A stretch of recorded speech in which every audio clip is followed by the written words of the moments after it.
Perfect. All right. Yeah, my name is Michelle. Nice to meet you again. You too. And thank you so much for taking the time to speak to me and Riot Vision today. I think I can speak for the whole team also, that we're very excited that you're back, and we can't wait to see what the future holds for Casey. I think one thing, we actually know for sure that your album is coming out soon, on Friday, actually. Yes.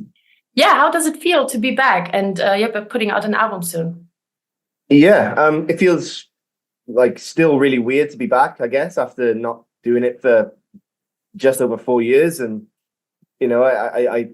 I think, we all missed it a lot. We all missed being together and getting to tour and getting to meet fans and getting to write music mainly. So, the album was something that we talked about right from the get-go. We released Great Grief and Atone, our two singles back before we toured back last January. And then, we knew that the next logical step for us was just to write our third album. So we jumped straight into that, I guess, between shows and festivals. And here we are with a finished product, and it's almost out. So it definitely feels a bit surreal, but yeah, it's exciting. Yeah, amazing. And I think it's always interesting how songs are coming together. What is your writing process with Casey? So we all write in a really similar way, actually, and it's quite boring. It's not, it's not like an exciting way to write, but we all have kind of like home studio setups, I guess, if you want to call it that.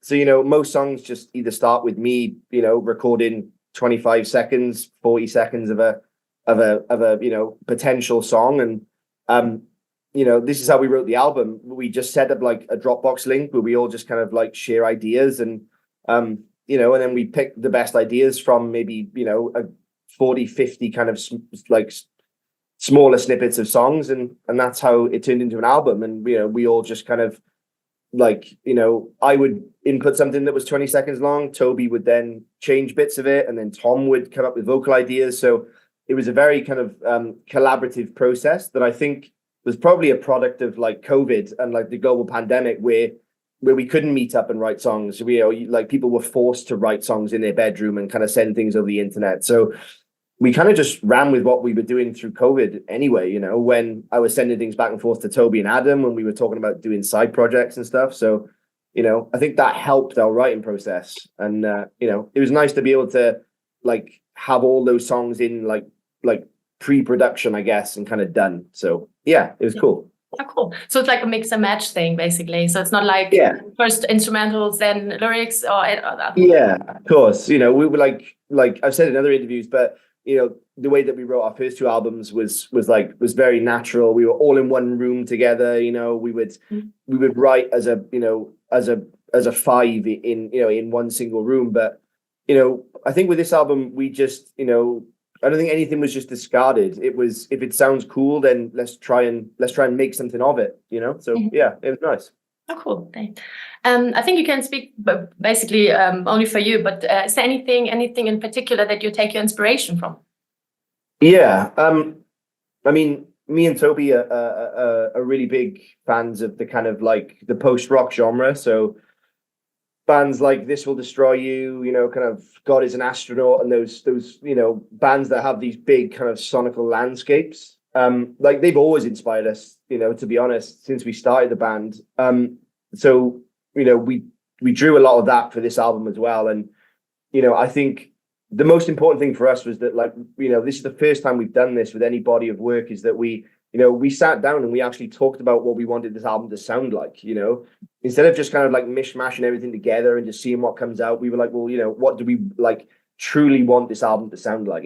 What inspiration do we want to draw from different genres? And are there any other like instruments we want to bring into this that we haven't done previous? And we listened to like lots of kind of like movie scores and just things that we wouldn't normally associate with Casey, which I think was really beneficial. So but yeah, like a main inspiration is just maybe just going back to our roots and just figuring out the stuff that we loved that made us want to start Casey, and kind of going from there, really. Mm-hmm. Great, amazing, thank you. And speaking about the comeback, you said in the pandemic you already wrote like most of the stuff. What actually made the final decision to be back together as a band? So like me and Toby were writing all the way through the pandemic, mainly just for ourselves, so we didn't go kind of crazy in our houses while we were all kind of like locked down. And Toby wrote Great Grief, which was our first single back, and he sent it to me. And I mean, in full honesty, like we sent each other, lots and lots of different songs, and like Great Grief for me as a piece of music, that's the first demo he sent me that I was like, that's just a Casey song. Like there's no way that can work for anybody else bar Casey. So I then sent it to Tom because I'd spoke to Tom a lot through the kind of breakup, and like we play a lot of video games together and we go for food and stuff. And I was really like kind of worried that he was going to be really resistant to listening to any music. But it went the other direction, and I think Tom gave that song a few listens and thought the same thing. He said, this has to be a Casey track. So yeah, I mean, Great Grief, before it was even called Great Grief, was I think the reason why we all wanted to do this again, because it just sounded so much like us. Yeah. I think a lot of people, you made a lot of people happy with this. Yeah. Is there anything like what you experienced until now? Is there anything that changed, like in the scene, or anything feels different, like from, like, be before? I think like everybody, and I've said this in previous interviews, every tour we're a part of now, every show we play, every festival, I think every band's really kind of stepped it up, like I think, again, not to talk about COVID so much, but I think that it's a product of that, everybody had a lot of time to kind of, to like hone in on their craft and just kind of like revisit their kit and, all the stuff that they use live. And, certainly since we've come back, we've just noticed this kind of rise in like production and just how good bands are now becoming. Which is probably equally as terrifying when you have to try and be as good as those bands as well, especially on the same bill. But yeah, I think, this style of music through, whether it's through UK, whether it's through Europe, whether, Germany, France, Spain, it's definitely kind of solidifying itself more so now than it did, I think, when we were a band. So yeah, just like a general step up for everybody in our scene, which is really nice to see when you've got friends in bands that are touring and, you watch a set that really kind of makes you think, wow, that was a really good set. So yeah, I think everyone's just kind of stepped up their game a little bit, which is awesome. Yeah, of course. Yeah, definitely. But I think everybody welcomed you back. I think you played some comeback shows beginning of last year. Yeah, I think. Yes. Other German shows I went to Burghaus, it was amazing. Oh, nice. And I mean, it was sold out, I think, everything. So I think you made a great step back into it. You're playing some festivals next year, I think. This year, sorry, the confusion. Yeah, I always say that. I keep thinking we're in next year. Last year, I think Pericon festivals and like some other festivals in Germany also. What are you what are you most looking forward to playing live? So we played those, like we were lucky enough to play the Pericon festivals in 2017. Like they were like amazing. I just said in our previous interview that I think Germany will always be our favorite place to tour because we've got such a loyal fan base there and everybody's just so lovely. But to be able to, couple that with those festivals, I mean, like some of those festivals are like 14,000 capacity or, something absolutely ridiculous. So, we're used to playing those smaller shows. So I think like the most exciting thing for me is just to see what we sound like on that bigger stage, to see what the reception's like. And, those venues are suited to like your Parkway Drives and, like your big kind of like, these big like bands that just suit that better. So, we're thrilled to be asked back, but I'm really excited to see what our set sounds like in a room of that scale. So yeah, I'm excited. Super excited. Yeah. And coming back to touring also, how hard is it to combine your mental health to touring live? I mean, I'll be transparent and say that that's probably something which we've all suffered with. We've got like our own personal lives, we've obviously grown a lot in 4 years and we've not been making music. We've all got houses, we've all got jobs, and we've all got bills to pay, same as everybody else in the world. So, it's almost even harder now to come back and be able to tour.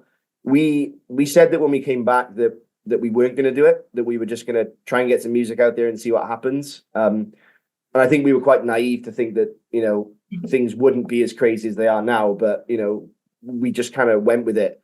And now we're in a space where, we're probably twice as busy as we were, back in 2017, 2018. So, I think to combat the stress of touring, it just helps that we're on tour as a collection of 5 best friends. All our crew we work with, we work with people like Martina and Alec, who's our manager, who, we've worked with since like day one. So, I think, for bands that are suffering with, depression or being away from home or being away from kids or, sort of family, just having that support group and network around you that we have is so important. We've since we've come back, we've worked on our own internal communications a lot. And, we understand that, not every day is a good day for everybody involved. So just talking about how we're feeling and,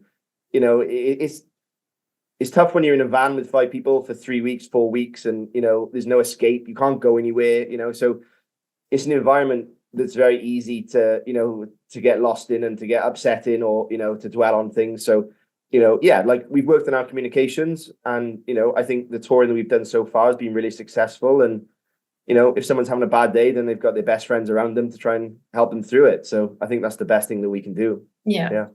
Great way to think it. And that also mentioned, is there any other strategies or any rituals maybe that you have on tour that you do as a band? Yeah, I mean, we used to really like a drink and, get probably way too drunk after shows and, like not take things as serious as we should. But I mean, we're 4 years older now and, the rituals for us now are just to try and stay on top of our health, not smoking cigarettes and drinking 10 beers every day and just, drinking lots of water, eating really well, and I think not that we didn't take the shows serious before, like we would never drink before a show. But now, when you're away for 4 weeks and you're just a bit older and, you've just got to look after yourself. So, our ritual really is maybe try and get up, maybe try and go for a long walk, find some good foods, converse and see friends in cities and, not treat it so much as like it's an on-tour party. It's more of like, well, this is kind of our second job, so we need to take it seriously. So honestly, a really boring kind of answer, but just general health and just trying to look after ourselves, I think is really important. Yeah, that's great. That's great. Yeah. Actually, last but not least, this one final question. Is there anything you'd like to add to your German fan? Just a general thank you. I think, we don't say it enough, but, like I said, I said in previous interviews, even, like just before this, that, the first time we visited Germany was like 2015 and the reception was just as big then as it is now, so I think we're extremely lucky to have such a passionate and caring fan base in Germany. Hence why we've toured there so much and we will continue to tour there for as long as we're a band. So yeah, we thank you so much. And I think without us being able to tour Germany as much and getting such a good reception, we wouldn't even be writing this album. So it's definitely on our favorite list of places to tour, and we've got some really close friends in Germany, and like I said, a really loyal fan base. So yeah, just a general thank you to anybody that's even cared about KC that even lives in Germany. It's just incredible. Great, thank you so much. Thank you. Also, I'd be at the Empirical Festival in Leipzig. It's actually my 30th birthday on that day. Oh, great! We're playing on my birthday. It's amazing. That's amazing. That's amazing. Yeah, thank you for taking the time, and have a great rest of the evening. Thank you so much. See you soon. Bye-bye. Bye.